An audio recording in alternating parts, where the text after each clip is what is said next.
মন্দিরের অনুষ্ঠান। মূল মঞ্চের এই প্রথম অনুষ্ঠান লাধুরাম তোষ্টিমল সরস্বতী শিশু মন্দির ও সারদা বিদ্যা মন্দিরের বিশেষ নিবেদন উৎসারিত।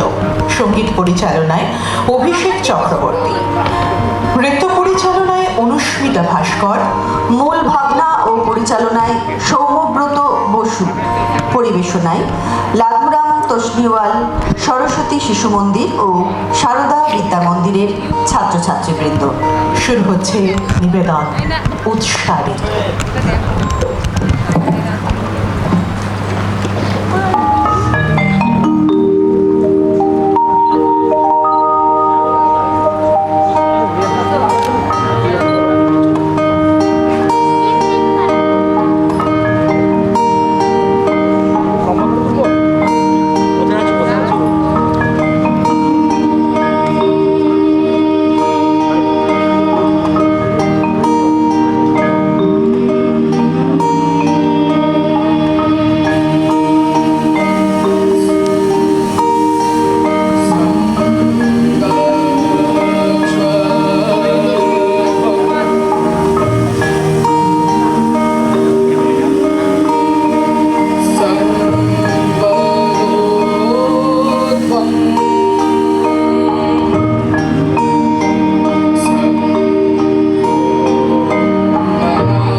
রবীন্দ্রনাথ আর ঈশ্বর চেতনা এমন এক বিষয় যা নিয়ে আলোচনা করে তাকে ছোঁয়ার চেষ্টা করলে মনে হয় মহাসমুদ্রের সামনে আমরা দাঁড়িয়ে আছি। কবিগুরুর সমগ্র জীবন, সাহিত্য সৃষ্টি ও সত্তা জুড়ে রয়েছে তার ঈশ্বর চেতনা। তাই কবি লিখে, সীমার মাঝে অসীম তুমি, বাজাও আপন সুর, আমার মধ্যে তোমার প্রকাশ, তাই কবিগুরু রবীন্দ্রনাথ ঠাকুর অপরিণত বয়স থেকে ব্রহ্মসঙ্গীত শ্রবণ, গায়ন ও রচনায় মনোনিবেশ করেন। তিনি তার লৌকিক জীবনের সাধনারব্ধ শ্রেষ্ঠ ধন পরম ব্রহ্মের নামে অকৃপণভাবে উদার চিত্তে উৎসর্গ করেছেন। 1287 থেকে 1311 বঙ্গাব্দ পর্যন্ত রবীন্দ্রনাথ বিপুল সংখ্যায় ব্রহ্মসঙ্গীত রচনা করেন।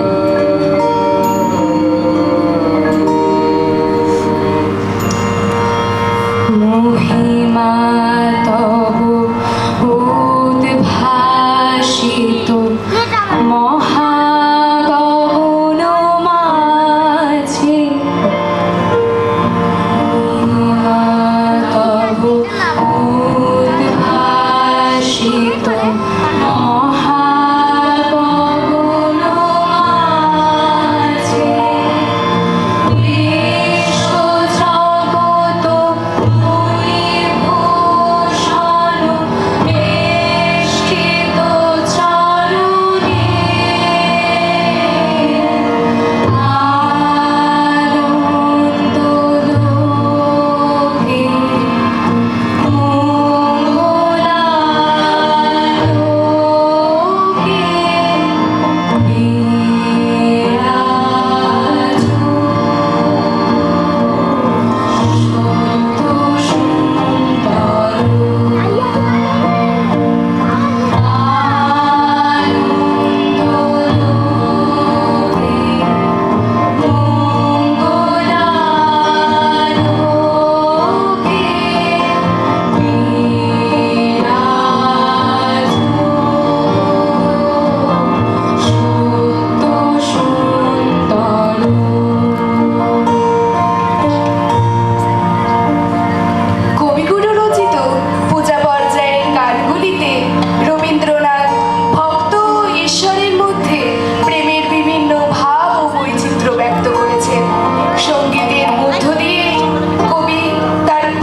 He comes,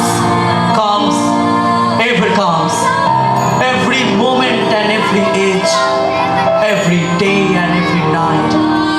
He comes, ever comes. Many a song have I sung in many a mood of mind, but all their notes have always proclaimed, He comes, ever comes.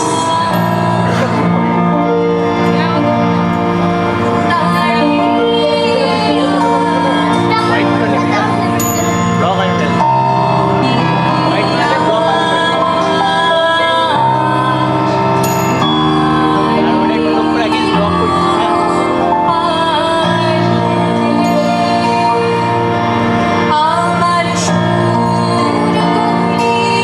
পায় চরণ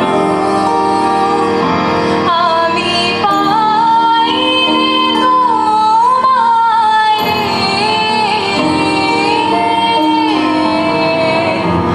দাঁড়িয়ে আছো তুমি আমার গানের পারে